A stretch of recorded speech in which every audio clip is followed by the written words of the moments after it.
இந்த சீசன் 2 வந்து தாங்கி நிறுத்துகிற மொத்தம் 4 பேர் இருக்காங்க. ஒன்று ஐஸ்வர்யா ராஜேஷ், கதிர், அதுக்கப்புறம் லால், அப்புறம் சரவணன். ஓகே, பருத்தி வீரன் சரவணன். ஐஸ்வர்யா ராஜேஷ் முதல்ல பார்க்கில் ஒரு ஃபயர் இருந்ததுல்ல, அது செகண்டில் இன்னும் ரொம்ப கம்மியான மாதிரி இருந்தது. ஒருவேளை வந்து நிறைய கதாபாத்திரங்கள் வந்ததுனால இவங்களுக்கான காட்சிகள் ரொம்ப குறைவாயிடுச்சுன்னு நான் நினைக்கிறேன். ஸோ அதனால் கூட உங்களுக்கு வந்து அந்த ஃபீல் இருந்திருக்கலாம். மேபி எனக்கு இன்னும் பெருசாக அவங்களுக்கு வந்து ஒரு பெரிய ஸ்கோப்பே இல்லை.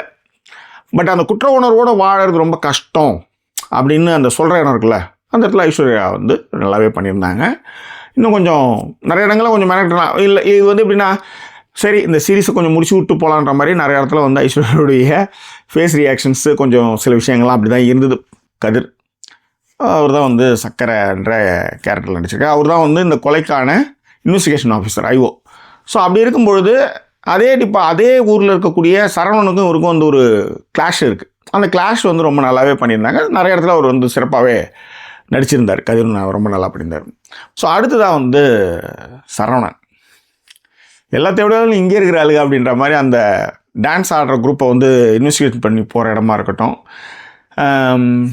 உண்மையிலே அந்த இடத்துலாம் சூப்பராக பண்ணியிருந்தார். சார் இப்போ என் பாயிண்ட் ஆஃப் வந்து யோசிங்க, ஒரு தொந்தியும் தொப்பையுமா இருக்கக்கூடிய ஒரு ஆள் அப்படின்ற அந்த டயலாக் பேசுகிற இடம் இருக்குல்ல, அது ரொம்ப சூப்பராக பண்ணியிருந்தார்.